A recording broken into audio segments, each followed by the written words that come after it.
We are activating your unique self-discovery one show at a time. The Orchard of Wisdom Self-Discovery podcast are at your fingertips, just waiting to inspire and invite you in discovering just how awesome you really are and how to navigate through life in joy, enrichment, personal abundance, in mind, body, spirit, heart, and soul. All the people we bring you are here to serve you on your journey of life. Do enjoy our next show.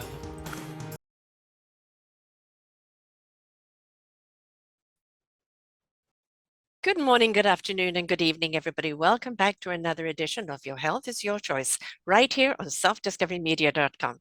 I'm your host, Sarah Troy. My wonderful guest is Becky Wolfe. Health, what is all that? Well, she says the idea that health and leadership coaching can go hand in hand. Understanding that you are a person, seeking the health and balance you want from life, and understanding what motivates you are possible. She believes that people are searching for peace, health, and balance, but they are struggling to find what makes sense to them. She's passionate about helping people understand who they are so they can become healthy, happy, and free. Finding peace in your relationship with food and your body, as well as finding peace in your purpose, is what inspired her to be a coach. She's a leadership development specialist focusing on organizational change, specifically focused on burnout within teams. She is a certified coach consultant with a giant worldwide and has background in in healthcare. And she started her career as a physician assistant, working in the ER. And she spent the bulk of her career working in cardiology, where she became frustrated with the current healthcare model. While she was practicing PA in cardiology, Becky decided to get certified as a health coach to help pair her patients with their own well-beingness. Becky got certificated through the NSHS, which is a clinically based certification. And she is now here motivationally helping patients on their own journey of their own health lives. You know, it's wonderful having medical there. It's wonderful having doctors and the medicine and the operations and all that can be done today. But really, well-beingness isn't just a question of looking after the body health. If the mind health and the equilibrium are not in sync with each other, everything is thrown out of balance, isn't it, Becky? Welcome to the show. Yeah. Yes. Oh my goodness, Sarah. Thank you so much. It's an amazing opportunity. I really appreciate it. I appreciate you coming on. I mean, you see a great deal in cardiology, and of course, cardiac, is still the number one disease, isn't it? The number one killer, both with men and women. Though we hear about it, I think, more with men than we do with women. Um, but it in a lot of ways it can be so prevented if we manage our stress, manage our well-beingness, and understand that life must have some joy and happiness in it for it to really fortify our well-beingness. Yes. Yeah, that's absolutely true. And I think back to when I was working in cardiology, and the biggest frustration I heard from patients over and over again was, I want to get off medications. I want to get healthy. And it was definitely a disconnect and a struggle for me to try and figure out how to help them with just such a limited amount of time. So, but yeah, absolutely correlates with stress and actually being present and self-aware. You know, we talked beforehand, and my brother's just had a heart attack, and he had one, I think, some 15 years ago, or was it 9 years ago? Anyway, a while ago. And he immediately became vegan, and he walks a great deal. He lives a very healthy lifestyle, but he had another heart attack, and now he's got stents in. He's got to have another one put in, and he's hating the medication he's on and the fatigue all the time.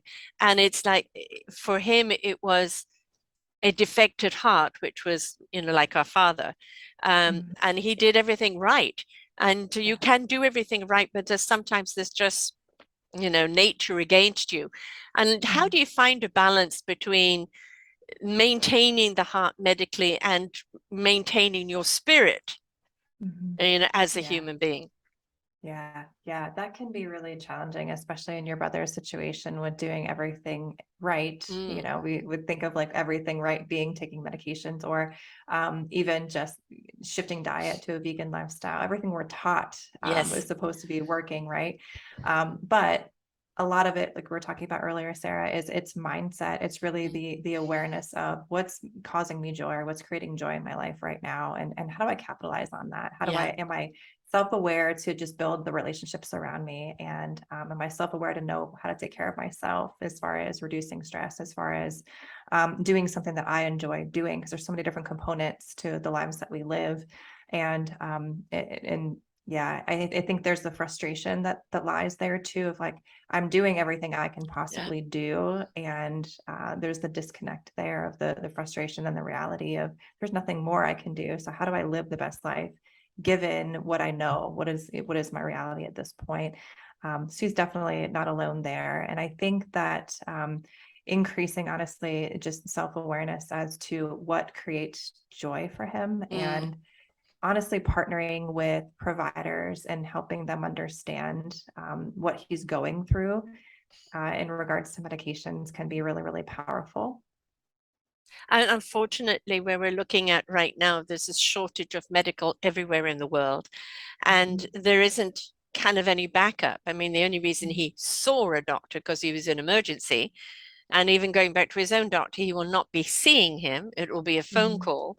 And Yeah. it always kind of makes the person feel just like a number next, Mhm. and some people just don't find it that easy to talk on the phone or, by Zoom or something like that. And we're seeing so many people kind of slip through the cracks right now, where if we got to them before that, we Mhm. could steer the ship in a different direction. And I think a lot of people are feeling more stress and more anxiety over their health today than ever in quite a Mhm. long time.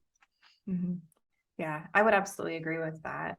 And I think there's stress on both sides. I've asked people that still work in medically now and as clinicians, and the frustration that they feel Yeah. is systemic burnout right now, as we're talking Yes. some about burnout, but they're feeling a lot of the pressure just on direct patient care and things. And then I see patients on the other side of that where they're just feeling so much frustration because they never feel heard. And I think Mm. honestly, both sides of it, they don't feel heard. No, Nobody's feeling no. heard here. Yeah. Relationships, communication are lacking. And honestly, I think that's the biggest impact, that if we changed communication and relationships among people in the medical world, Mm. imagine the trickle down effect that would have on our patients of not feeling like a number, but actually feeling heard in their care. Yes. So that is where my heart bleeds for people and just bleeds for the medical system as of right now, because I see just the targets of burnout, where we're a lot of times going after the individual resiliency of practitioners, of nurses and frontline workers, but we're not highlighting the system Yeah. as a whole and the Yes. deficits that are there and what actually needs to change for people to be in systems that thrive. I mean, the system was pretty broken before COVID, and now, it's fractured, isn't it? And Yeah. so many people leaving the profession just because of burnout. And Mhm. I can't sign another death certificate, and Yeah. we don't realize there's the post-traumatic stress there from Mhm. everything that they went through. And yes, it's made a shortage in the world. And yet, as I said, we've got people, because of not seeing doctors, that are missing diagnoses that could have Mhm. been got at earlier. We have people that are under more stress because of the anxiety of where the world is going next. Mhm. Another war, a flooding, this Mhm. politician and that going on, and nobody's feeling secure about their life. So it's really hard to say to people, you need to find some joy in your life to have the balance when they go, but do you know what's going on in the Mhm. world? Yeah. Oh my goodness, absolutely. And I think that it's a global anxiety for a Yeah. variety of different reasons. And that's exactly what you're highlighting, is just this looming pressure that we all, I think, experience or feel at this point post-COVID, trying to figure out what the way forward is, but then just highlighting some other areas that are just so stressful. Mm, And I think that's if we let them be stressful. I think that's yeah. something we have to highlight of what can we change? Can we control any of that? And the Yeah. reality is most of us know we can't control any of that. So, what can we control? We can Mm, control ourselves and the relationships around us and how we show up for those. And that, in my role, that seems to be like what I'm highlighting often is, what do you have control over? And mm, within the system that you're part of, is there something you can do to change it? Is there something, a voice that you can, highlight? Is your voice, can it be highlighted? yes. And is there a circle that you can be within where you can make a difference. And I think sometimes giving that little inkling of hope is powerful because they're like, oh, I can't have a voice. I'm not completely silent. Are Um, lost. yes, Yeah, lost and just feel like there's no hope. And I right. think that with burnout, there's this spectrum of I don't feel any hope. I don't feel like there's any resources coming to my Mm-hmm. aid or anything is getting better. And there's the other spectrum of it where there's just no growth or there's no opportunity. Mm.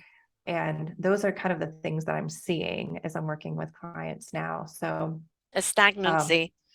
yes, the stagnation. Mm. And as I'm looking for, looking through the millennial generation and the different leadership styles that are Mm. needed for millennials and Gen Z at this point, we're highlighting a lot of, they don't want stagnation. They want a path for Yeah. growth. And that actually ends burnout. That's part of it, is just Yes. having somebody who's invested in your life and in your immediate relationships. So what do you have? What can you do about what you're experiencing right now? And staying present is such a key to ending burnout or preventing it. I think also the question is that, what somebody of my age in my late 60s and somebody, my kids in their 30s, Mhm, what they look for in life or out of life is very different to kind of mhm, what I looked for because we go by the way we're upbringing, the mhm. 2.2 Yeah. kids, which I'm always trying to work out, what the fraction of the kid, the picket fence and all of that, and that will make you happy. And Mhm, a lot of millennials are growing up with divorced parents or unhappy parents because they followed that system and they yeah. look at will I ever own a home, should I even bother, the Mhm, old avocado toast, I'll go and get my avocado toast and forget about it. um, and it's like for some there is a sense of I'm going to create a future I want, and for mhm, others it's like I still feel in the wake of my mhm, parents mhm, anticipation, and we're in this mush right now and I'm not quite mhm. sure how to see myself out of it. So there's a lot of transitioning going on at the present moment, isn't there? Yes. Oh my goodness. I just see, have the opportunity to talk it, to some younger folks that are in their 20s and just getting out of college and what they want in their lives and what they're seeking. And it's so different than what I even wanted. Mm-hmm. And, coming out of college, I'm like, okay, I have to come out, I have to get married. And there's a lot of pressure, I feel like, on women in particular, just to come out and making sure that you're having those 2.2 kids by a Yes. certain age. And so there's pressure, I think, on both sides of it, though. I'm not, discounting the pressures that men experience as well. But there's just such a difference in just the desires that they have coming out of college. And understanding that is a key to management at this point and leadership. So just being aware of what they want is different. It doesn't make it bad. It doesn't make it wrong. It Right. just is different. Yes. And I mean, I Mhm, just had a wonderful 86-year-old dynamic woman, 86-year young. I mean, Gazelle mhm, Huff, which I highly recommend people listen to her show. And she was in the educational system for many, many decades. And, she's advocating we're not doing justice to our kids because we're mhm, not preparing them for the new living with technology. We're making mhm, technology an enemy where it's actually could be our friend. mhm, And if we taught them how to actually grow with the technology and mhm, use the technology to their advantage, it wouldn't be such a divide. It would also open up their creativity to other things that they mhm, could discover and do. And so a lot of people that are coming out of the educational system as it is now on the old archaic paradigm of teaching, they look to the present and the future and say, but there's an incoherence here that, it's mhm. not melding together. Something is Yeah, missing. yeah. Yeah, I think that's such a great thing to highlight. It's just the difference. I have two young kids, and it's so vastly different Hmm. with what they're learning versus what I'm learning. And I think that there is the demonizing of Yeah. technology, but I also see it as such a great thing because I have access so quickly to Hmm. resources for them, Yes. and just highlighting all of the ways that it can be a pertinent thing for usage. But yeah, I think that's such a great highlight from her. She sounds like an amazing Yeah, person. definitely, most certainly. And a lot of the discord that's going on in life, because we're in this transition, we're in high class disruption. we take on a lot. I had a show on last week about, the sorrow we're feeling. And I'm an empath, and a lot of people are sensitive, and they're Mm, feeling, the pressure. 33 million people displaced in Pakistan, even the Queen's mhm, death, which was an end of an era, mhm, and just the impact of what she had on people of that dedication for 70 years, right?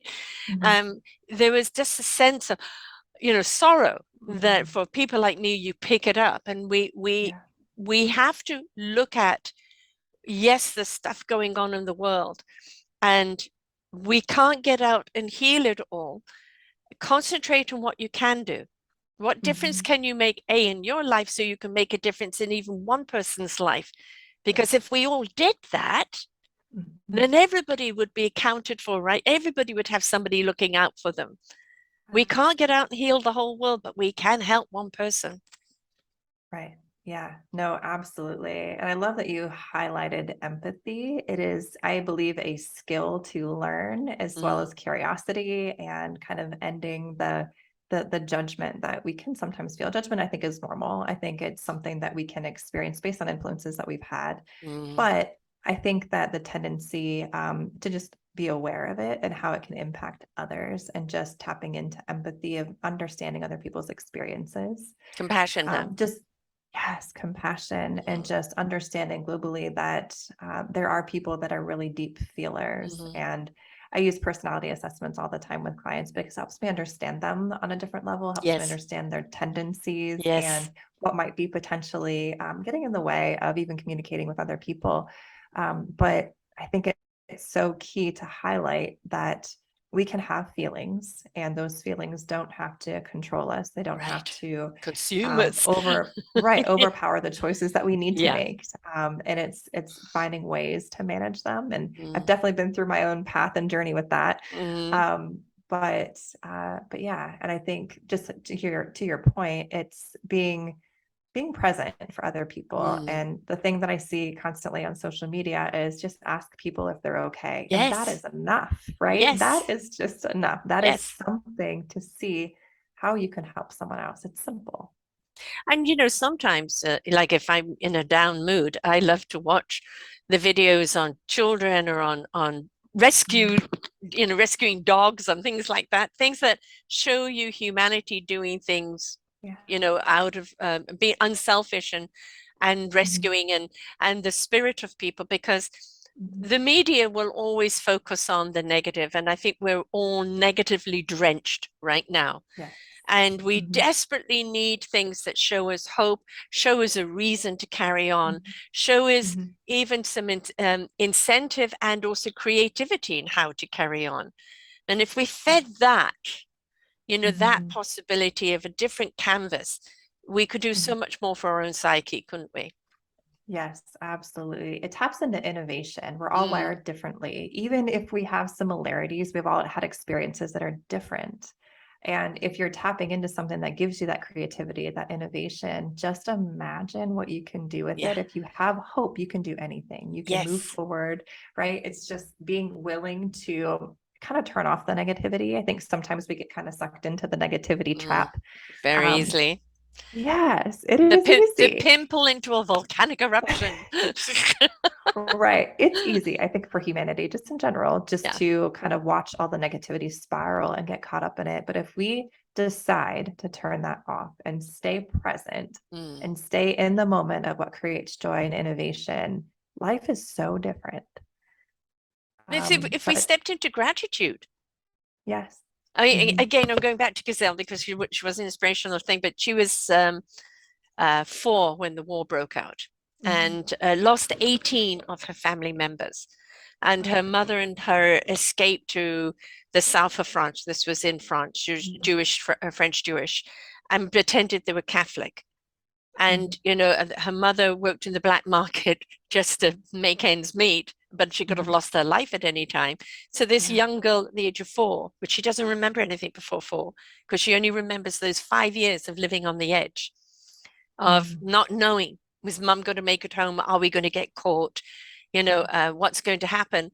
And then they moved to the land of dreams and promise in America. and Mm, they lived in gratitude for the freedom they had. And I think a lot of the time we forget that. I mhm, think we forget that every day you wake up is a gift. And if mhm, you look at it as being grateful for the possibilities that lie before you today, you can mhm. change your whole psyche and well-beingness, I think, even on that attitude. Yeah, yeah. I think it's sometimes we get kind of caught in the weeds and it can be Yes. difficult to separate the stress that's happening and actually pull ourselves back Yeah. and actually see the gratitude. And I think that's experiential as well. So I think what you're going through and it depends on the stress reaction of Mhm. your body. But every study that I have read that shows that gratitude and affirmations to some degree can pull you out of that. Yes. So it's again kind of choosing the perspective that you want to have, but Right. it can be so helpful just to show gratitude and even a small act of gratitude with Mm. someone else or to Yeah. someone else. It is so powerful, the Yeah. mindset shift that can happen. So uplifting. And that's Yes. really what we're wanting to do right now. People are kind of feeling heavy in the gut, Mhm. heavy in the Yeah. heart. And it's Mhm. about, uplifting and sometimes Mhm. doing acts that can help someone else can be incredibly uplifting for all concerned, Right. right? It can lift you Yeah. right out of something. And I think, again, it's not about the masses, it's about Mhm. the one. And Mhm. then the Absolutely. domino effect, right? And Yeah. we could all Yeah. do that. We can lift each other up. And I Yeah. think that is also something that, we, why do we see so much of the heart attacks? Is it a lifestyle? Um, Mhm. is it stress? Because stress, as far as I'm concerned, Mhm. is the number one killer because it brings about the dis-ease Mhm. and the breakdown of the body and the psyche and Yeah. everything else. But, are people getting these heart attacks not just because of, what they're eating or lack of exercises or and generic? Is it because there's a feeling of a heavy heart? Mhm. Yeah. No, absolutely. And definitely in research that I've done and studied, and stress is a major part of it. Just looking at the patients that I would see during the time that I worked in cardiology, again, everybody experiences stress to different degrees and levels, but I just I think of often, the people who have made pretty significant changes and maybe stress is the one thing they're like, oh, I can, push that to the back burner. It's not Mm. that big of a deal. And they are in, just really stressful either periods of time in their personal lives or taking on a lot of professional stress. I just, I wonder, outcomes if they would have been different if that would have been pushed to the front burner instead. Yes, and dealt with rather than Yes. it stewing in the Yes. background and getting Yeah. out of proportion. Mhm. Yeah, but we're not taught that though, are we? We're taught to Mm-mm. suck it up, you Mhm. know, uh, be Mhm. strong, push through. And Mhm. no, we're not taught to spend our emotions. If you're unhappy, if you're Mhm. angry, if you're depressed, spend the emotion. Just Yeah. don't get emotional about the emotion, but Mhm. spend it, go through it, because that's how we Mhm. disperse it. But we're Right. told to just suck it up and suppress it. Yeah. Yeah. Yeah. I think that is one of the differences that I'm seeing is that the newer, Gen Z generation, they are aware, a little bit more emotionally aware than I think any other generation. And the fear with older generations is that they're going to let emotions drive their decisions. Yes. And I think that having emotional awareness is incredibly helpful and healthy. And I don't think that it will be an emotion driver if we can have conversation around it of Hmm. how to manage them. And I think there are a lot of researchers like Brene Brown who Hmm. constantly does research and talking about emotional IQ. But I think that the more that we allow people to feel and be human, it actually adds to connectivity. It adds to those relationships improving. And again, the ability for people to just draw off of one another and the world to be a better place because we're actually helping each other and not being so segregated of, I have like this experience and it's, different than yours. So yours is wrong, mine is Right. right. You know. Yes. Yes. The talking about it, I'm very blessed that my son, just turning 38, is, a Mm-hmm. conversationist. He talks about things. He encourages his staff to talk Mm-hmm. about things that they're worried about, even if it's personal, because they're bringing it to work. How can we help? Do you want to just talk about it, let it go? And it creates more of an environment of trust Mhm. of loyalty and of community, right? Mhm. And his father was completely on opposite to that. It's a sign of weakness to talk Mhm. about problems or to talk about emotions and everything else. Mhm. And we're seeing, such a generation change where we're understanding that talking it out is, and especially to people who are receptive to hearing you, Mhm. is a way of releasing the stress and the pain and the anguish and the blockages and Mhm. allowing you to have that clean slate in order to move forward more decisively. Yeah. Yeah. People are brilliant. The Mm-hmm. more I have worked with people, it is fascinating to me because just tapping into the emotions and the ability to process and the ability to find their own solutions is incredible. And I think, the old mentality of suck it up. It's just like you have to drown your emotions because you Mm-hmm. cannot let them win. We've talked Yes. about this a little bit already, but I see, just different things and going through my own, mental health journey and my own awareness journey. I talk to my kids. I have two sons that are 10 and 8. And they've been through hard stuff already. I'm divorced and they've been through that with me. And we constantly have conversations of, how are you doing? We do Mm-hmm. check-ins because it's so important for them to understand what that looks like. And, if we're modeling that now, I feel Yes. like they'll be able to model it to their kids later, or even in relationships at school. So I think, Relationships and anything they do in life. yeah, Every yeah. interaction you have with someone is a relationship on some level, It right? is. And Yeah. if they can feel Yeah. confident within themselves to Mhm. express themselves, articulate themselves, Mhm. then that Yeah. is going to be more rewarding in any relationship that they have. Yeah, yeah. And I think teaching vulnerability, like comfortable Yes. vulnerability, there's a difference. It's funny when I talk to leaders, they're like, gosh, you're so vulnerable and like what you share, it's transparency to some degree with mild vulnerability. Yeah. It's not like I have to share everything, but I'll share the pieces that I feel like I can relate with people. And I think that it builds again that trust and it Yes. builds the ability to really relate and be like, hey, I haven't walked in your shoes directly, but I can understand you on this level. And I Mm-hmm. just want you to know that I see you. And that changes conversations, it changes relationships. And to your point with your son who's 38, he's making a huge impact Yeah. because what happens is he allows people to come to work and be human and then they're Mm-hmm. allowed to go home and be human. There's no Yes. disconnect there. There's Right. everybody gets to be who they are regardless of where they're at. Right. And that's what people want right now. Yes. Yeah. I think there's been so much of the societal's expectation, and this has gone on for Mhm. eons and eons. You're only successful if, Mhm. you have the big house, you have the prestige, you have this and that, that deems you as happy and successful.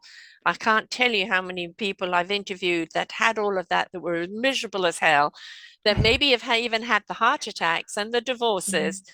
and Mhm. now living a much more humble life where they feel so much more enriched and abundant Mhm. because they no longer bought into that expectation, which is Yeah. an illusionment, an illusionment, right? Yeah. And especially with social media, how many Mhm. likes, how many followers, how many, who cares? Mhm. Who cares? Mhm. What impact are you having with one person? Yeah. One person. Yeah. Stop worrying about the 5,000. Right. Yeah. Yeah. I ended up working in an urgent care and in a university setting after I left cardiology. And the number of anxiety and depression I saw that I believe was related to social media was Mm. insane. Yeah. Just the, college age Yes.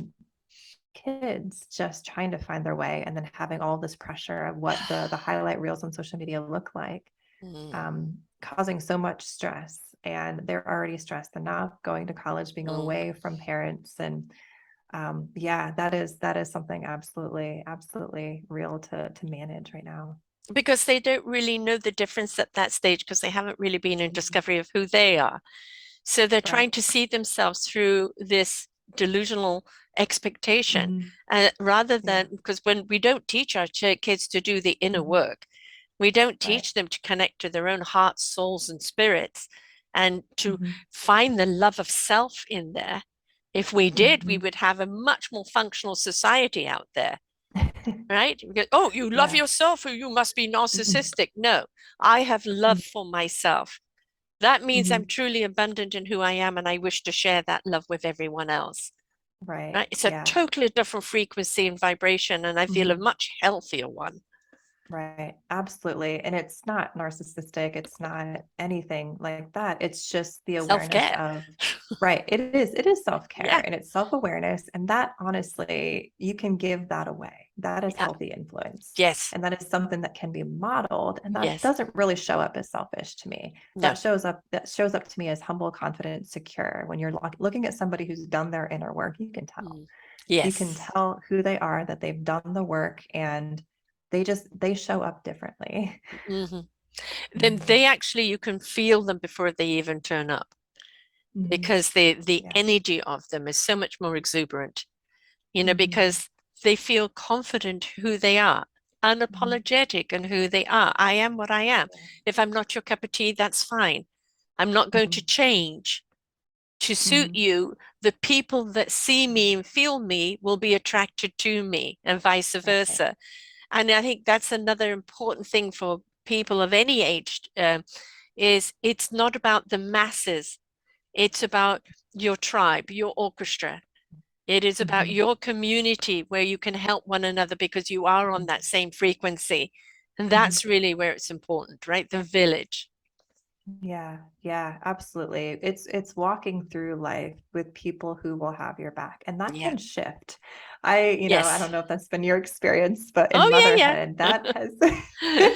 Yes. that has definitely shifted for me, just realizing who is in my tribe, and it can change based on, what your aspirations are, I feel like.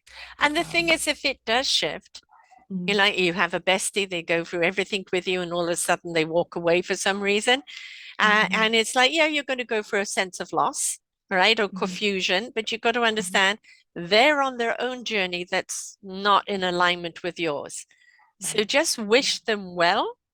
And Mhm. you're here if they find their way back. And if not, Mhm. it's just hope that they find themselves on that journey. It's Yeah. they're not out to get you. It's Mhm. just they're taking Right. a different journey from yours. Right. Yeah, yeah. And I've also found, kind of doing my own work with community, that there's always another tribe that's waiting to open Yes. their arms for you and Yes. build community with you. So that's been my experience, and that's been something I've learned over the past several years, just kind of going through that. But Do you find that people really, quite honestly, today would just prefer people to be their authentic selves and no BS? I do believe that. I do believe that if we had I maybe had the audacity to show up like we are, and be able to just be like, hey, this is what I can bring. This is the strength that I have, and I'm not good at that. And just be honest, life would be so much easier.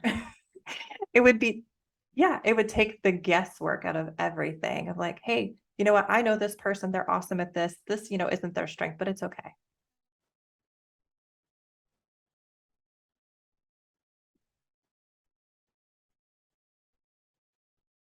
Sarah, I lost you. Mm. Okay, Oh, can you hear there's me now? yes, now I can hear Okay, you. sorry. Yes. I had a dog barking, so I muted and I didn't get to unmute Oh, again. Um, it also helps people with the transparency of who you are and what you can do, what you can't. You're not going to go to somebody who is a particular personality type and ask them to be something they're not, right. right? Yeah. You're going to see the abundance who they really are, and that is what you're going to ask them to participate with.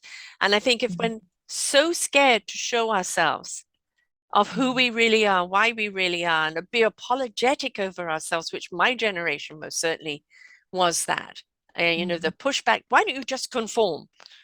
Mhm. That isn't a word I'm allergic to. And I come up in a rash, conformity, something I battled with all the time. So I was the rebel because I Yeah. couldn't conform. We don't want people to Mhm. conform. We want people to collaborate. We Mhm. want people cohesively to be able to work together and support one another in each Mhm. other's light. Yes. Yes, no. And oh my goodness, I could tell you stories of conformity. Please There's do so share much one, share one. pressure. Oh my goodness. I think it goes back even to just the conformity of like getting married and Mhm. having the pressure to have kids early. And I feel like if I could say anything to 20-year-old girls, it would be don't feel that pressure. Don't Right. put that pressure on yourself. There's pressure because of the concern of not having healthy children after 35 years old, and that's false. Yeah. That's, you know, Boulder Dash. absolutely false. Right. So it's just, I would say do the work on yourself first because you will Yes. never regret that work ever, ever, ever. You will No. never regret being a self-aware, healthy individual going into a marriage if that's what you choose. But make it your choice. Don't make it the society, the choice of society. Be you and be healthy and go after the goals that you have and don't let society choose what those are for you. Right. And your partner needs to be one that is supportive of your growth and vice versa. Mhm. It is, Correct. you're in a partnership. You're in a Mhm. relationship. It's not like, well, I stopped growing now or I stopped being now. It's the strength of an us is the two Mhm. individuals being strong in their own individual selves and then Yeah. bringing themselves together in an us that complements each other. Not complete, folks. Mhm. Complement. Correct. Yeah. I think that was the lie that I believed Yes. before going into marriage. It was like, okay, I'm gonna be complete. That was what I was taught. I wanted to get married. You Yeah. go into like all The these happy different ever dreams. And after. yes, happily ever after, which nobody told you it was work. Nobody told Right. you it was like the consistency of like the back and forth. And just what you said, it's a compliment. It's Mm, not, there's no completion. There's never mm. completion. It's a compliment and there's consistent work that goes into it. So just knowing that and yeah, if you don't have somebody who's a willing partner to do the same amount of work that you're doing, that's a lot of stress. And I Yeah. think that And it's not a good balance. mhm, It's yeah. that you hear, well, you're not the woman I married. No, I hope Mhm. not. Hope I'm for always growing. I hope I'm always, seeking out new ways of living and looking and being and everything. That is part of life's growth. And if Right. you want the old one, well, too late. Catch up. Yeah. Yeah. Yeah. No, I 100% agree with that. And I think being, in the position that I am with going through divorce, and I've talked to several different people being in that situation, but there's always the feeling, I think, maybe for both sides, but for me specifically, I will say that there was always the feeling I could do more and Mm, I could always do more and do more. But then there was the reality at the one point, I'm like, I can't do anymore. I feel like right. I've given everything. Burnt out. Right. Yeah, exactly. Yeah. So it was just the reality of, if I stay in this relationship, am I going to be the healthiest, best version of myself? And the answer was no. I came to that conclusion and I was like, you know what? I am not doing anybody favors. I'm not doing my kids favors by staying. And as hard as that decision was, it was, I think, the best decision. So I could show up and be authentic and be the best version of giving back because I wouldn't have been in that relationship. And my former husband and I, we talk about it, and Mm, we have a really good relationship now. Very unusual, I think, given what I've heard and what I've experienced just talking with other people. mhm. But we talk about those hard conversations that we had, and he was, he's honest. He's like, I wasn't that person, and I don't think I ever could be. Right. And it's like, wow, that's growth for him too. So but yeah, and I think that we can't limit ourselves either for what society thinks is best for us. We have Yes. to choose that on our own still. Yes. There's no life by numbers. Correct. There's Yeah. many a time you've got to paint outside of those lines, or just Yes. forget those lines altogether. There's Yes. compasses, Mhm. there's a guidance symbol, as a Right. system which can help you walk forward so you're not going off a cliff. But, each step that we take in life, if we look at it more wondrously and a sense of Yeah. adventure and a discovery, self-discovery, instead of anticipation or Mhm. intimidation, if we Mhm. just took the deep breath and go, okay, I'm willing to explore. Now, you said Mhm. you've done personality studying, and I'm a true colors coach, which I don't know if this is the same. So the four key personalities. And I don't know Mhm. if you've ever read the book Who Moved My Cheese by Spencer Johnson, It's been a long time since I read that book, but I which, have read, yes. which is, it's such a simple book about, people changing. It's about two men and two mice around abundance of cheese, and one day the cheese is gone. And the mice sniffy and scurry, sniff out and Mhm. scurry around for more. Hem and Ha, well, Ha eventually realizes they're hungry and they need to go looking for cheese. And Hem just wants to sue somebody. Give me back my cheese. I'm not moving until you do, not Mhm. realizing they're being an own detriment to themselves. And Mhm. when you have that kind of personality, it's hard for those kind of people to move on because it does become about the blame game. Mhm. Yeah, yeah, I would agree with that. The different, there, like you mentioned, the different personalities, there can be some pretty significant struggles if you're not self-aware. Honestly, that's the piece of it, and also being aware of who your partner is on the other Yes. side of that. And can you be supportive in that role, regardless of if they're different from you or not? And what are the communicational skills between each other, Mhm. Yeah, right? yeah. You know, Mhm. it's um, not to talk to him about ABC when he's in that frame of mind, or you need to Mhm. approach it differently and vice Yeah. versa. It's kind of Mhm. being respectful for where we're at Mhm. that time and not imposing your Mhm. desire or opinion on someone, when they're not ready to receive it or can't receive it in the way you're presenting it. Right. Yeah. Yeah. So the company that I work with is called Giant, and they have a bunch of different tools and strategies and different personality assessments that we use. But one of the key things that I've learned, and it's been super helpful, is that the way that I want to communicate, like you mentioned, it's not the same as how somebody else would take communication. So somebody might have the communication style of critique, where mine is more clarify, like ask me questions, make sure you're getting the details that you need. Where somebody else is like, wow, you're doing a terrible job at this, or like a little harder, tone. And that's just not how I respond Right. well in the communication style. So You're a it's nurturer. helpful. Yes, yeah, more of a And nurturer, I would say, yeah, more of an empath, yes, similarly, but exactly. And you can't yeah. you can't be anything else other than that because Mhm. that actually is your forte. That is your gift. Mhm. But the tools Yes, that you use yes. and how you use them will Mhm. be different to somebody else who more is Mhm. maybe an enforcer or even a Mhm. motivator, Right. because the motivator is more rah rah. And you can't do that Mhm. to people who are in Yeah. that very sensitive spot where they Right. need that nurturer to help them through something because they are falling to bits at that moment. Right.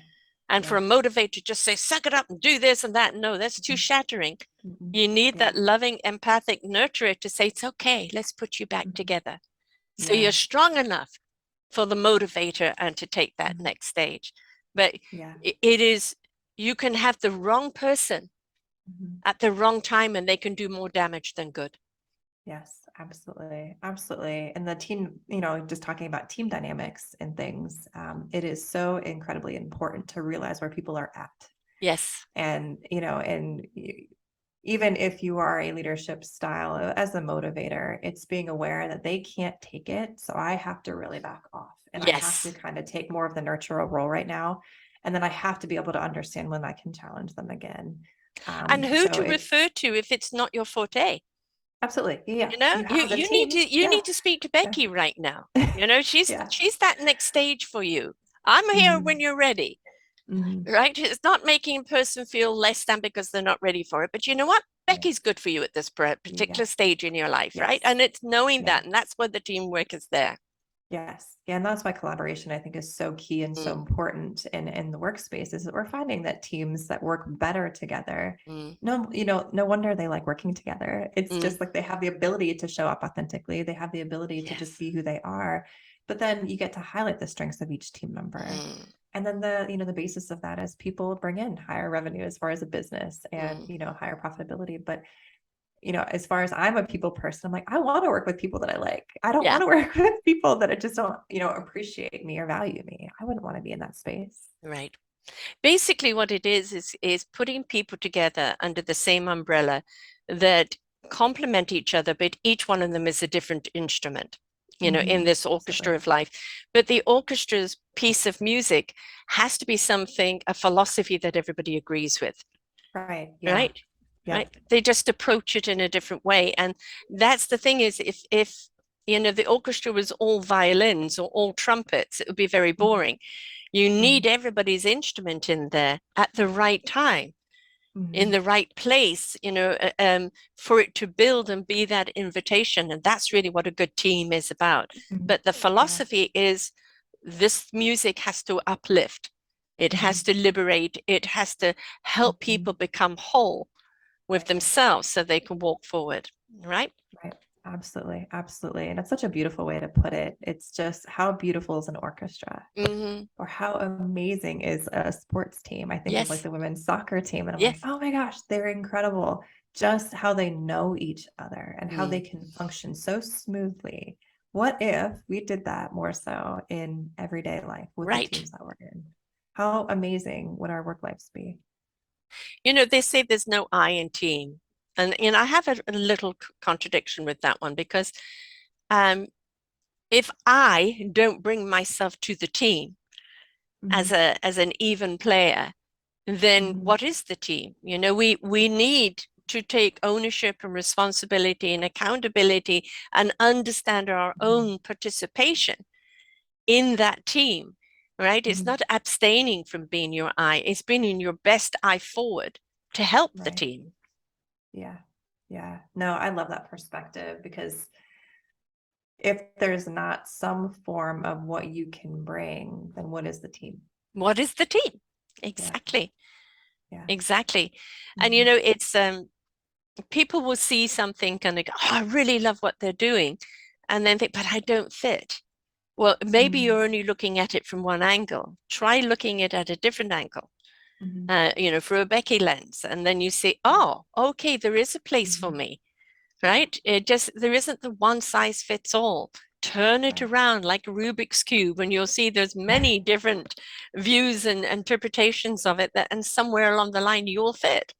Right. Yeah. Yeah. And I think it's the ability to be able to share because I think some people don't feel like they can even share that they don't feel like they fit. Right, Or they can, find somewhere within that position or team or organization where they just feel like they can be. So they'll just take themselves out of the equation right. altogether. Mhm. Even the water boy in the game is just as important, right? Mhm. Like I'm always saying about the janitor in a Mhm. big, huge company. You're off to Mhm. see the CEO of the big castle up in the sky. But if Mhm. the elevator's dirty, the hallways are dirty, your interpretation or perception of that CEO has changed. And so Yeah, everybody absolutely. has a role to play.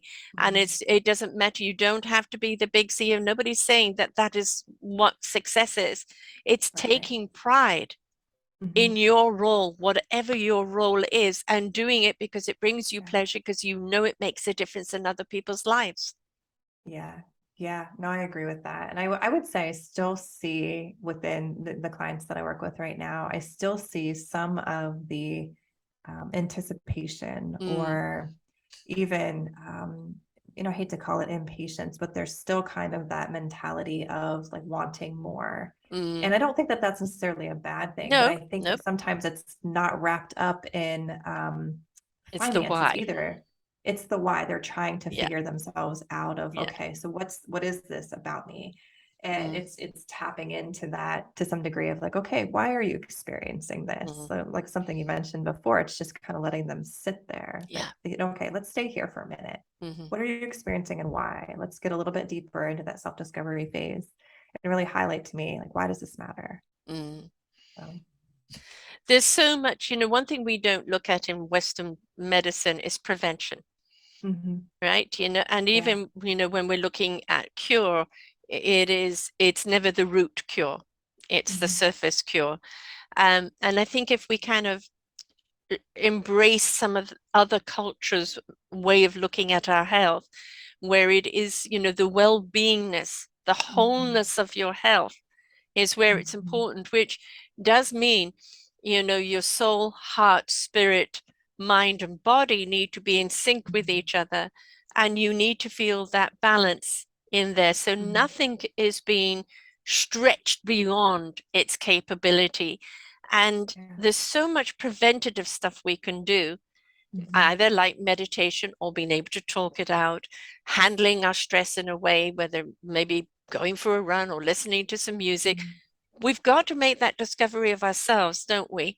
Of what Mhm. is it that gives us our deep breath and our equilibrium. Mhm. Absolutely. I just did a lecture with a PA school, so a school where they're training physician assistants, and they'll be coming out of rotations by the end of this year. And, it's interesting. I remember being in that position, and I remember specifically learning about disease. We're taught about, diabetes, hypertension, management, all these chronic diseases. And I remember doing like a dietetics class, which was 3 hours of that semester. That was it, 3 hours. I know. I'm like, this is such a disservice to my Yes, patients because I can't exactly. help them with that amount of knowledge. No, That's not even much. no. And I feel like the spectrum of healthcare, the way we are headed, we will embrace a lot of that preventative care. It's just going to take time and a lot of people speaking up. And a So, lot of people taking accountability over their own health. My doctor can only mhm, help me here, but mhm, he's not the be all or she's not the be all or the end all. yeah, I need mhm, to find other avenues or other people who are going to help me here, and mhm, realize that I know that, like in the case of my sister, her last doctor, if you taught mhm, anything holistic, he would go berserk and make it sound like mhm, it would kill her, right? mhm. So Yep. it's finding a doctor that goes, and I used to have one, because my Mhm, ex-husband is Chinese, and she go, look, this is your problem. Does he have any Chinese medicine that can help you?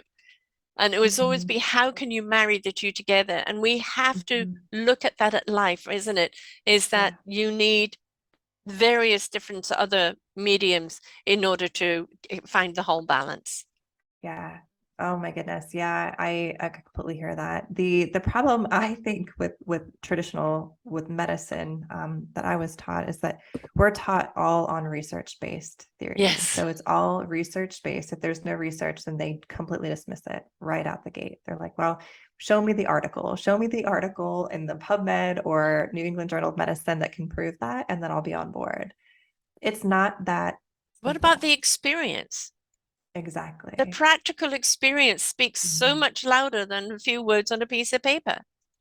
Exactly, exactly. I just think that we're doing such an injustice Mm, for what we could be doing to partner with patients and help them and using those preventative medicine strategies because we're not sharing that information with them. That's not readily available. no. I'm going back to my brother for a moment, because you talk about just, one thing he had, a cardiologist, and he said a really nice guy. Mhm, And where he was at the hospital happened to be a nice hospital, but he has prostate and kidney problems. Oh no, we mhm, don't deal with that here. mhm, And it's like it is the part of the whole. The one is putting stress on the other. mhm, Why aren't you getting those doctors in to mhm, consult on that and then have a little conversation together of mhm. what medicine or what treatment could help him as a whole instead Yeah, of sections, yeah. and that's where I really feel it is such a letdown. It's no, no, I only deal in that. Forget about anything else. And then you Mhm. can't find anyone else on the other. They don't Right. talk to each other. Yep. No, again, this goes back to communication with these Yes. practitioners. There's such the silos within medicine of I take care of kidney, disease and hypertension. I take care of cardiology. I'm the primary care physician, but I'm kind of overseeing Yeah. what all these specialists are doing. They need a And conductor. yeah, they need exactly. And I see so much polypharmacy in patients too, where they're just on all these medications. Yeah. Nobody wants to pull them off of the medicines. They're too afraid. They're like, Right. well, this person prescribed it for you. They must be there for a reason. Well, then they're coming back to that physician or that practitioner, and they're still not pulling the patient off of the medication, even though they could be. So Yeah. there's just not a lot of communication that's happening. And again, the patients are the ones that are suffering from all Yeah. of this. But going back to your point, but what if we as providers, we as practitioners started taking better care of ourselves and we Mm. started having voices within the systems and the environments that we're in? That trickle down effect would be then massive because we start to think, okay, well, we have the capacity then to start thinking about preventative medicine, what we could actually Yes. be doing in our facilities. We have the capacity to actually pull some research from other areas and see Mm. how it's been affecting other people's lives. But we just don't have that ability with being stressed and not having enough staff to take care of the patients that we have. We don't We have just don't good have that. conductors. Yes, We really exactly. need good conductors that can recognize that, that piece of music, this piece of music, these would go really well together and have a good impact. Absolutely. And if you don't Yeah. have that conductor of bringing everyone together, then you have compartmentalized dysfunction, and Mhm. we're not addressing the whole. And I think this is where the anxiety comes in. This is where the depression comes in. This is where the body starts diseasing because Mhm. it's ill at ease, and it's Right. if you go to a therapist because you're depressed, well, what makes you depressed? Talk about your mother. It's Mhm. always a standard thing that they go to, and they're not looking at that. Well, this part of the body is not functioning Mhm. properly. Is it a Mhm. mental thing, or Mhm. is the mental thing being formed because of the distress of the physical thing? Right. Why are you Yeah. separating? It is Yeah. one of the same. They're Right. affecting each other. Yeah. Yeah. Yeah. And I think to that point, we have to really advocate for our own health. Yes. And really, this is where technology is a brilliant thing because we have access to so many different providers that we wouldn't have had access to Right. before, and so much more knowledge than we would have had access to before. So we have the ability to sometimes heal ourselves because we can gain access to that wisdom and knowledge that other people have had. Um, Well, it's people like yourself. You've left the bedside, so to speak, and mhm, created a different arena, but you're not alone. You're within a company of mhm, other like people, each in their mhm, own department, where yeah, you can communicate with each other. And yeah, I'm sure you will have somebody and go, I have this client, and mhm, I need maybe some consult of somebody else on mhm, what to do. And yeah, that's again is the teamwork, that again is the village, where mhm, you feel safe enough to go and talk to one of your colleagues mhm, and go, okay, I'd like a point of view here. But yeah, how do you see doctors doing that with each other? yeah, yeah. There has to be, I think, this overhaul of what real communication looks like. And it is complex, especially in medicine. And there's so much resistance because it goes back that we've always done it this way. Yeah, And why would we change it when it's always worked? Well, it's not working. it's not working. And would you The please look at perception the is. statistics? Yeah, Yeah, the perception is it's working, but they're yeah, seeing the crisis now that's yeah. happening. So they are, some places are a little bit more open to different ideas. And I think there are so many voices now that are, even in the clinician realm of, hey, you know what, we're seeing 400 doctors commit suicide every year. Why is that Right. happening? There's just some startling statistics that are just now coming out. And we're like, Mm, okay, there's a problem. And COVID did help open the doors on this. yeah, But yeah, we have such a broken system. And I just again think of the ripple effects that will happen once we're more we're aligned with our patients, but we have to be aligned with ourselves first. yeah, So as clinicians, they really need alignment first. right. And I've been saying this for I don't know how many years, so many that I don't even know where it started. But if we want to see change in the world, you don't ask the politicians to create the change. Mhm. You ask the people to create the change that the politicians will adopt. Mhm. Yeah. We are the change creators. Mhm. We see a need. We as people step up to fulfill that need. And then Mhm. that becomes the pattern that the politicians will adhere to. Do not ask them to be creative because Right. they'll always go to an old paradigm. Well, that looks Right. like it's working. Just go with that. Yeah. Right. And we need to Yeah. teach the politicians Mhm. who are meant to be representatives of the people to Mhm. listen to the people on what is working and put the money behind that, put the Yes. support behind that. But we Mhm. know that when there ever is a problem, humans have an incredible ability to come together to Mhm. create and find a solution. And we need to Mhm. get behind that more Mhm. because we put too much pressure on doctors as being lifesavers when Mhm. they're only operating from a particular part of the cake, Mhm. not the whole cake. And it's we treat them like gods, and when they let us down, We Mhm. treat them then like devils. And it's like you're Mhm. asking them to be everything where Right. it's not part of their thing to be everything. Yeah. You need all the other people in the recipe as well. And if we want to see the change, we've got to step up and be it. And that means, first and foremost, be the change in your own life. Mhm. You've Yep. got to be willing to take that work and go through that process of whatever you need to do to let Mhm. go, to rebalance, to find that Mhm. equilibrium that you can operate on, that you can then be Mhm. creative from. That you can't Yeah. serve anyone else if you're dying of oxygen, lack of oxygen yourself, right? You Right. first work on yourself, and then you will have the energy and the vision and the desire to get up and be a part of that equation. Absolutely. Yeah. Yeah. You cannot liberate anyone else if you are yourself not liberated. Nope. It's impossible. Yeah. It is impossible. You can hold on to every paradigm from the past. You can hold on with every last, white knuckling, Yeah. everything. But unless you can let go and just embrace your authentic who you are and like step into the gifts that you have, you cannot influence. You don't No. have as much power with influence. You don't have you don't feel free yourself, so you then can't liberate anybody else to be who they are authentically. And that's a hard concept, I think, for physicians, especially because they're almost taught like I have to know all the Yes. answers, and then when they don't, they're like, oh my gosh, what's the perception going to be of me if Yeah. I don't have that answer? So to some degree, there's got to be that stigma that's broken of Mm. it's okay not to have all the answers, but I guarantee somebody on your team does.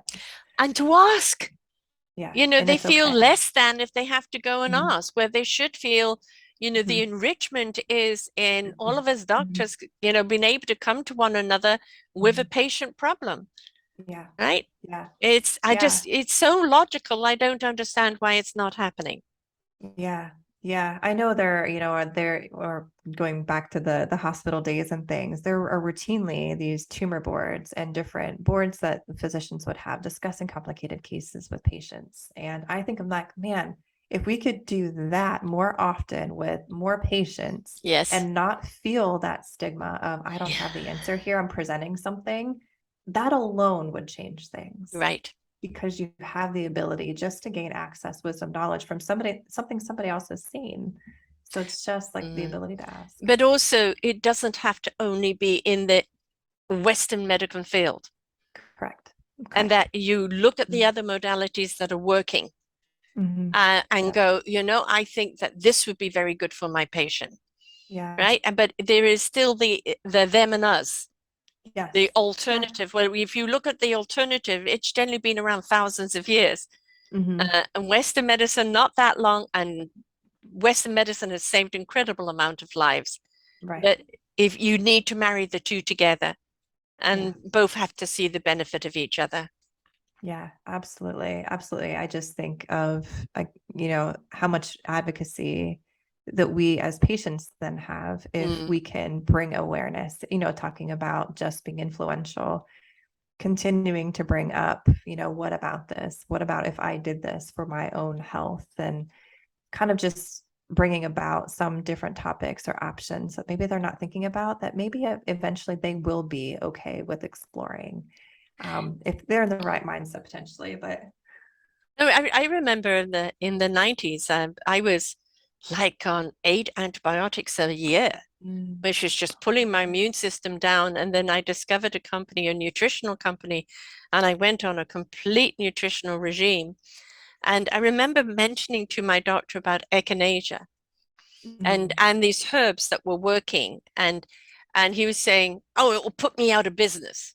That was his comment to it. I went to see him a few months later with my daughter, and he looked at me and said, "You look well." And I said, "Yeah, I am. What are you doing?" I told him about the nutritionals, and like he mm, wasn't, he just didn't have a comment for it. But later, when I went in there for something else, have you tried echinacea? Have you tried this and that? So the influence of seeing me being well on all of these things, mhm, obviously he went and looked into it and is now yeah. referring it. But at Mhm, first, he was mhm. intimidated by it. or Yeah. scared that it was going to take away his job. Yeah. So again, that is up to the medical society and the holistic society together and saying, how do we work together Hmm. cohesively, Yeah. collaboratively, Hmm. complementarily, just like any Hmm. relationship, Hmm. respecting each other's boundaries, but for Yes. the greater good of the patient. Right. Absolutely. Yep. It's again breaking those stigmas. And it is just if we are so for our patients and Yeah. so for their well being, how do we show up like that? That we will Yes. keep every alternative in mind Right. to give them the best patient care possible. And for some people, a lot of their physical health is coming through the mental strain of either Mhm. burnout or just constantly living in anticipation or, yet another thing happening in the world and just, Mhm. constantly unable to let go or look Mhm. at the future with any joy. And if we can get them round to looking at the future as a beautiful blank canvas ready for their paintbrush, which Mhm. they can paint anything they want on it, I think then that a lot of the health issues start taking, Mhm. start going in a different directions as well. Yeah, no, I absolutely believe that. And I just think if we're able to even more understand emotional and mental well-being, how to really help people just engage in those practices of prevention and overall health and well-being, we as a society Yeah. often we will change. It will be a massive, drastic change of how we show up and how healthy we are physically and mentally. And how so much dysfunction out there will fall by the wayside. Yeah. It's we're in a transition, and that transition is very, very disruptive right now. We're seeing more Mhm. mental health, we're seeing more street people, we're seeing more people with depression, more suicides, more everything. Mhm. And yet we have so many answers to prevention of this. I quite agree. And we need you to speak up for us. Um, and we need to speak up. And we need to get the dog in there speaking up for us as well, because we do need to speak up because that change doesn't come about at the top level where the money is until we as a society stand up and say, we don't want the same or we want something Mhm. different. And that actually comes up with in America, and here we're covered medically, but in America, you're not. And if they see the money is going more to the holistic and wellness side of things rather than the medical side of things, they're going to go, hang on, there's something Mhm. here, right? So your Mhm. purse speaks, folks. Yes, yeah, it absolutely does. Yeah, the awareness will speak Mm, volumes when, funds are going in a different direction. right, Absolutely. exactly. Um, what is your procedure with a client if someone comes to you? What do they expect? Yeah, so I typically work with clients on an organizational level at this point, just really helping teams with burnout and moving forward, just using tools with people development. So typically, I sit down with clients, go over the specific needs that they're having and outcomes that they want. So we gear a program specifically for them, usually with strategic people development. So it's with personality assessments with the people that are involved and it's systemic language too that they use. So a cultural language that everybody can adopt and use Hmm. creates a unity. If you're able to speak the same leadership language and communication significantly improves when there's subjective, objective versus subjective language. Hmm. Um, and so we kind of just sit down and do a needs-based assessment essentially. And then with the engagement, usually starts with personality assessments and then some consistency with the tools and training. So training and then group facilitations, honestly, just helping people solve real life problems with leadership and burnout.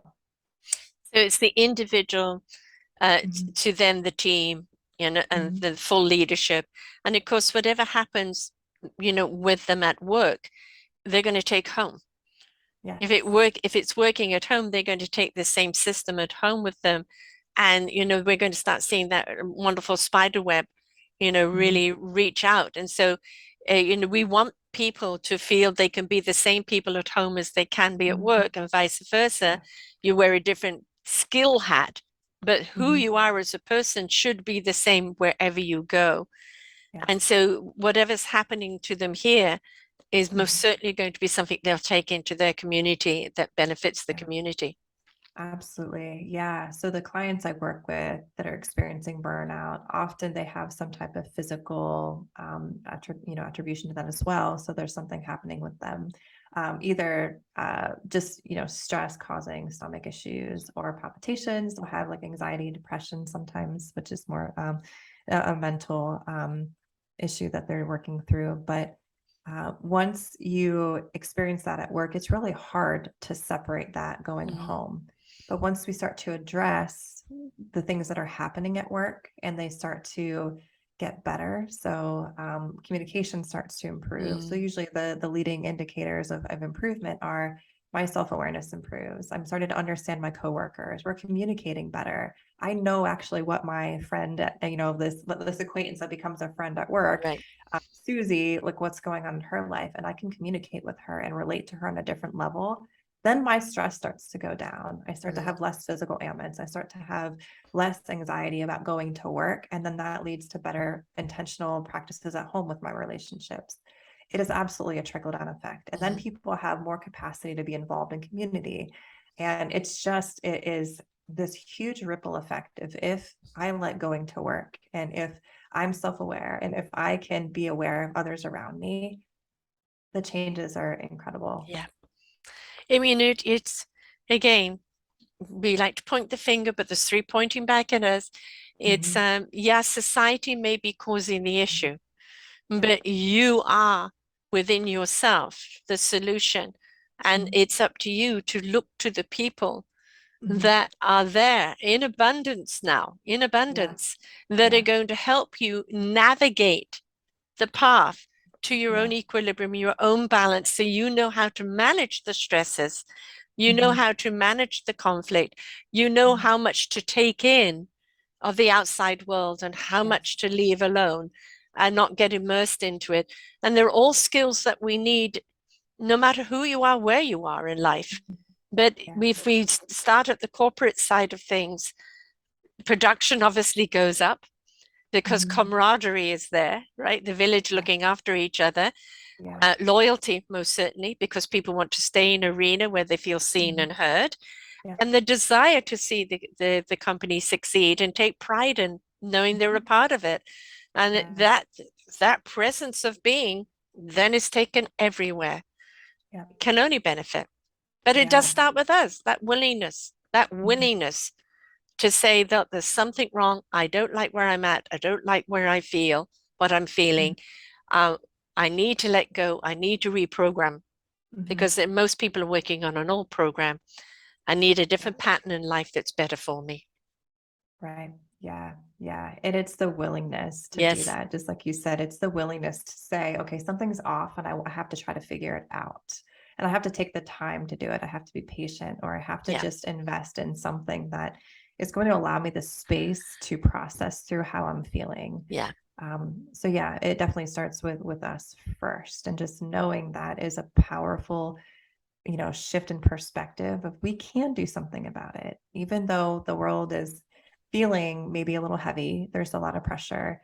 If we look to what we actually have authority over as far as decisions and actions, it's more than what we think. Mhm. So, It yeah. is a lot more. Mhm. I love the word flawsome.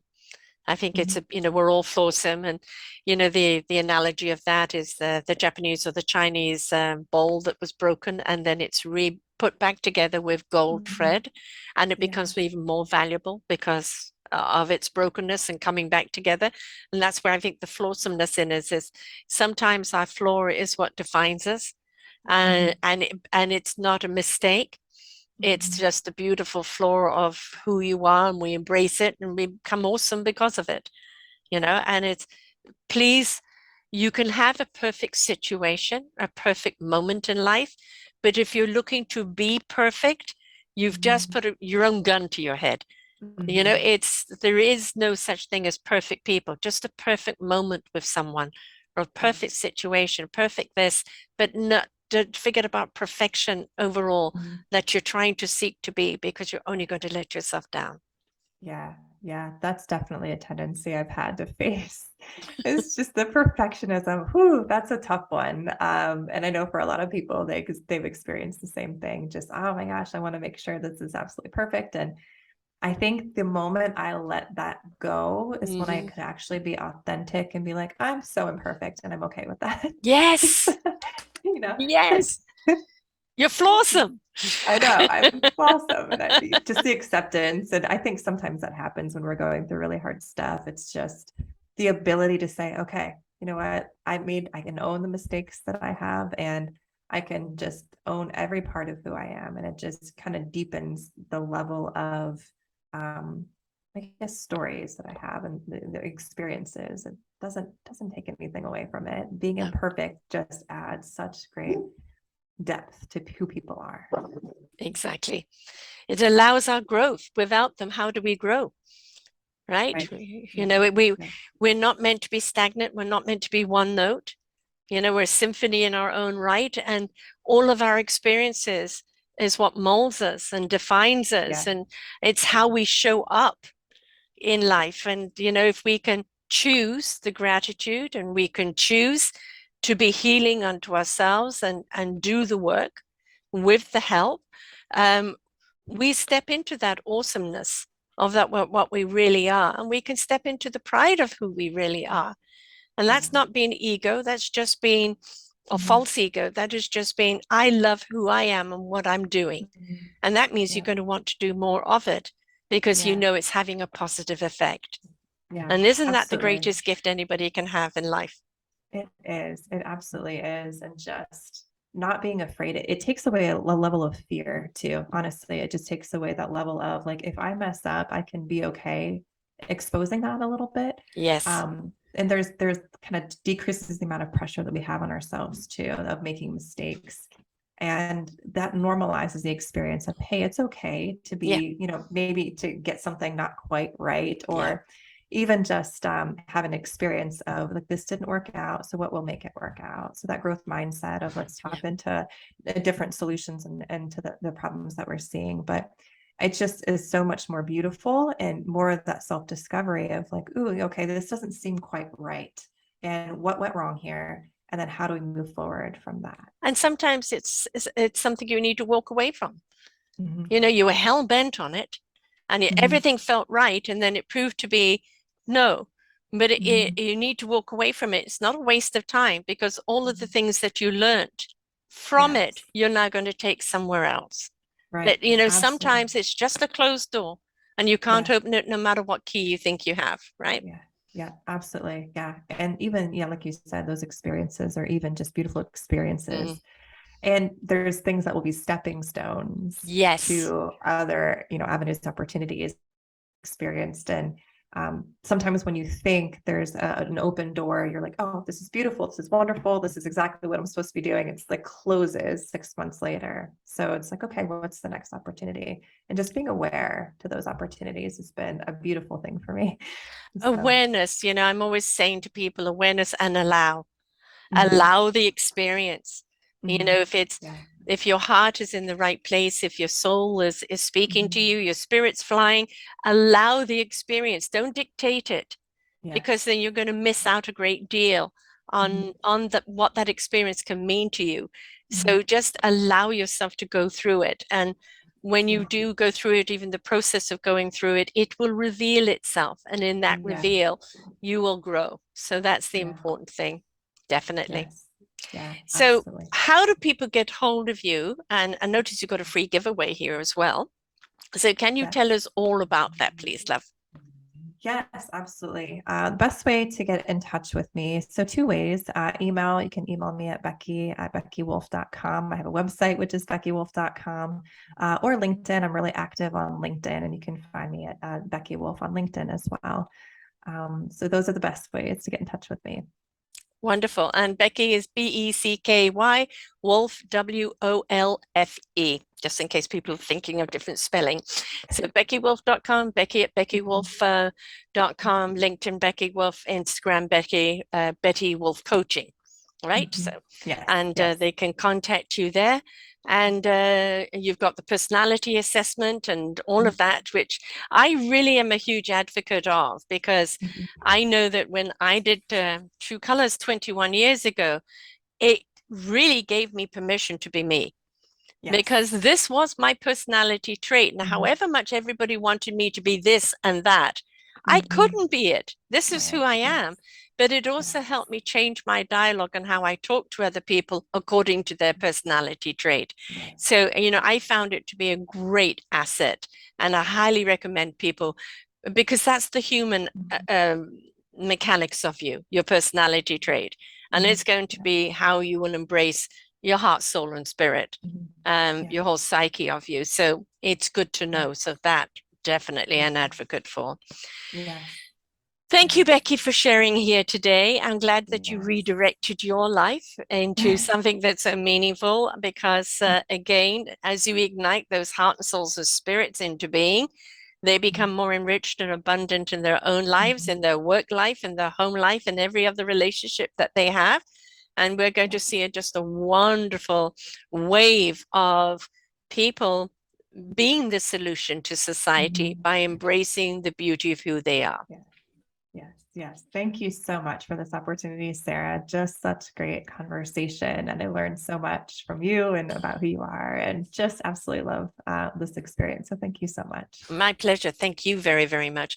Folks, as I say all the time, the solutions are out there. It doesn't matter how big your problem is, there's somebody out there to help you. You've just got to reach out. You've just got to listen and then participate in your own healing, because you don't wait for someone else just to come along, or a doctor just to prescribe a pill or download an app. It is Mhm. about your participation in your own healing, your own awareness, in your own decision making, and it will serve you well and those all Mhm. around you. But remember, it starts with you. So until next time, folks, bye for now. We hope that you enjoyed the show. Find all of our shows on selfdiscoverymedia.com under podcasts or self-discovery media/shows. And for all our current shows, go to What's New. We are supported by you, the audience. You'll see a nice big shiny blue button for one-time donations, or follow us on Patreon, and you will be able to support us there. We enjoy bringing you such wisdom. And the next show will be up in just a moment.